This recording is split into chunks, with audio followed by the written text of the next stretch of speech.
Welcome back to A Hospitalist Diary. Before we talk about what happens when the heart fails, let's look at how a healthy heart naturally pumps blood. Deoxygenated blood returns from the body and enters the superior vena cava, or SVC. From there, it flows sequentially into the right atrium, RA, through the tricuspid valve and into the right ventricle, RV. Next, the right ventricle pumps this deoxygenated blood through the pulmonary valve and into the pulmonary artery, which delivers it straight to the lungs to receive oxygen. Once oxygenated, the blood travels back through the pulmonary veins into the left atrium, LA. It passes through the mitral valve into the left ventricle, LV, and is finally pumped through the aortic valve into the aorta to be distributed back out to the entire body. So, what exactly is heart failure? Heart failure is a clinical syndrome that develops as a result of structural or functional impairment. This causes either an impairment of ventricular filling or an impairment of the ejection of blood. Fortunately, there are several modifiable risk factors heavily associated with the development of heart failure. These include hypertension, or high blood pressure, diabetes mellitus, metabolic syndrome, atherosclerotic disease. Managing these conditions is crucial to preventing the strain that leads to heart failure. When diagnosing heart failure, we classify it based on left ventricular ejection fraction, or LVEF. There are three major classifications: heart failure with reduced ejection fraction, or LVEF. This occurs when the LVEF is 40% or less. It is characterized by a weak pumping action, meaning less blood is ejected per beat. Heart failure with mid-range LVEF, this represents an intermediate pumping ability, with an LVEF ranging from 41% to 49%. It sits right between heart failure with reduced ejection fraction and heart failure with preserved ejection fraction. Heart failure with preserved ejection fraction occurs when the LVEF remains at 50% or higher. The heart still shows normal or near normal pumping, but it suffers from a stiff heart muscle and filling problems. Now, we can look at how heart failure impacts a patient's daily life using the NYHA functional classification. This system breaks down heart disease into 4 distinct stages based on physical limitations. Stage 1, the patient experiences no physical limitations. Ordinary physical activity does not cause undue fatigue or symptoms. Stage 2, there is a slight limitation in physical activity. The patient is comfortable at rest, but ordinary physical activity results in symptoms like fatigue, palpitations, or huffing lightly. Stage 3, this brings marked limitations. While the patient remains comfortable at rest, even less than ordinary activity causes symptoms such as palpitations or dyspnea, leaving them struggling to stand and talk. Stage 4 is the inability to perform any physical activity without discomfort. Heart failure symptoms, along with anginal pain and palpitations, occur even at rest. At this stage, simple daily activities can feel like an absolute impossibility. This image illustrates the neurohormonal compensatory mechanisms that are triggered when the body experiences a drop in cardiac output, specifically detailing how these defenses backfire in severe congestive heart failure. Here is a step-by-step breakdown of the physiological cycle shown in the image. The trigger: decreased cardiac output. The cycle begins with a drop in blood pumped by the heart. The body senses this drop as a threat to systemic perfusion and immediately activates 2 major compensatory survival pathways: renin-angiotensin-aldosterone system activation. The kidneys release renin, activating angiotensin and triggering the RAS team to conserve resources. Also activated is the sympathetic adrenal medullary pathway, triggering sympathetic neurons to release stress hormones. The core response: systemic vasoconstriction and volume retention.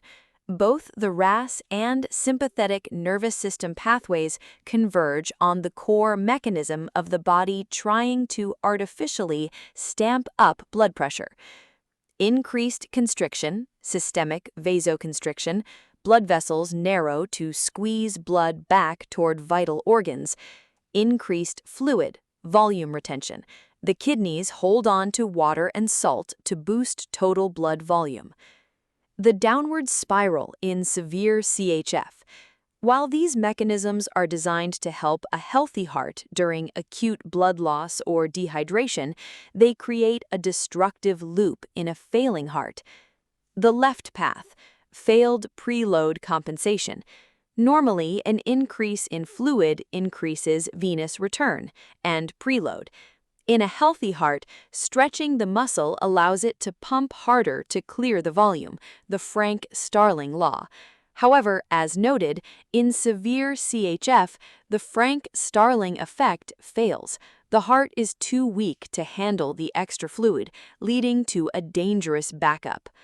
The right path, pulmonary congestion. Because the left ventricle cannot effectively pump this increased volume, left ventricular end diastolic volume and left ventricular end diastolic pressure rise dramatically. This extreme pressure is transmitted directly backward into the pulmonary veins. Direct clinical consequences.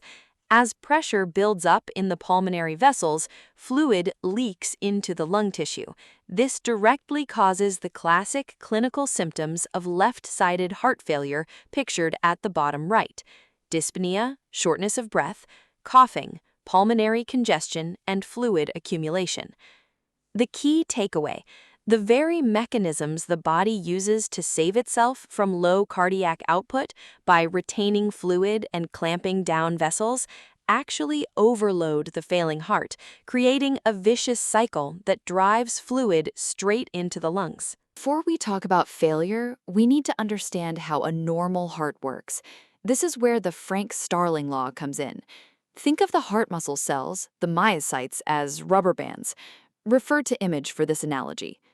The law basically says that the more blood that flows back to the heart, which is called preload or venous return, the more the heart muscle will stretch. As the blood fills the chamber, you get myocyte stretch, similar to stretching a rubber band. That stretch, as shown in the top right diagram, is what allows the heart to snap back with more force during its contraction, called contractility. This is illustrated at the bottom left. The end result of this stretch and snap mechanism is that the heart can increase the amount of blood it pumps out, its stroke volume, to match the input. So in a normal heart, as you see in image, preload and cardiac output are directly linked. This is what we call cardiac output matched, but this law only works within physiological limits. Now let's see what happens in congestive heart failure.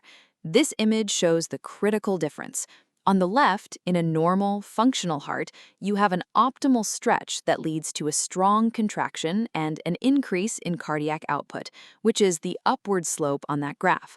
But when a heart is failing, the muscle fibers are overstretched beyond their optimal elastic limits, which leads to damage. They lose their strength. This is the condition on the right side of the visual comparison, a tired, sad-looking heart. In a CHF heart, that optimal stretch point is long gone. The muscle fibers are overstretched and damaged. They cannot snap back. The result is a weak contraction, decreased pumping, and a downward trend in cardiac output on the graph, instead of the normal increase. So in severe CHF, this fundamental law, the stretch and snap mechanism, simply does not work. This failure is a key reason for the low cardiac output in heart failure. This is critical to remember. So, cardiac output is down and blood is backing up. Where does it go? Let's look at the left side first. Because the left side pumps blood to the rest of the body, when it fails, the blood backs up into the lungs. This leads to the hallmark respiratory symptoms. We have a list of symptoms: dyspnea, which is shortness of breath, a very common complaint, orthopnea, which means it gets worse when you lie flat, bendopnea, worse when bending over, and paroxysmal nocturnal dyspnea, or PND, which can wake a patient up. There's also a nocturnal cough, which can be easily confused. And finally, reduced brain perfusion can lead to confusion and memory impairment. The visual also points out the signs to look for: a displaced PMI, or apex of the heart, due to the heart being enlarged, cardiomegaly. Two important extra heart sounds: a pathologic S3, also called a ventricular gallop, which sounds like Kentucky, and an S4 gallop, an atrial gallop, which sounds like Tennessee, and is a sign of diastolic dysfunction. You'll also likely hear crackles or rales at the lung bases, a direct sign of pulmonary congestion and edema. Now, contrast this with right-sided heart failure. The right side receives blood from the body to pump to the lungs. When it fails, that venous return backs up into the rest of the body. The symptoms and signs here, as shown on the right of image, are systemic: peripheral pitting edema, which is swelling in the legs; nocturia, as the kidneys work better when the patient is resting; jugular venous distension, or JVD, a very important physical exam finding; an enlarged liver, hepatomegaly; and a related sign, hepatojugular reflux, which causes more JVD. Ascites, or fluid buildup in the abdomen, and a specific physical find, a right ventricular heave, which can sometimes be seen in severe pulmonary hypertension leading to cor pulmonale. So the failing heart symptoms depend heavily on which side is struggling, and we'll see how these symptoms relate to specific heart sounds in a moment. Now let's connect these findings to the actual sounds you might hear. This visual provides a breakdown. First, for S3, the ventricular gallop, the underlying mechanism is volume overload. Think of it as a rapid filling into a dilated, fluid-overloaded ventricular chamber, almost like a slosh. In the case of left heart failure, that S3 sound will be loudest at the apex during expiration and will be associated with symptoms of pulmonary edema and congestion, just like we discussed with the left heart. But if it's right heart failure, the RV failure sound, which is again an S3 gallop, will be loudest at the LSSB, lower left sternal border, and during inspiration, because inspiration can increase venous return to the right heart, and it will be associated with the systemic symptoms we covered, like JVD, hepatomegaly, and peripheral edema. So you can see how the symptoms, location, and breath-related timing help you pinpoint the failing side. Next, for S4, the atrial gallop, the underlying mechanism is not volume overload, but pressure overload and stiffness. Think of it as atrial contraction into a thick, non-compliant ventricular chamber. You might hear a knock sound.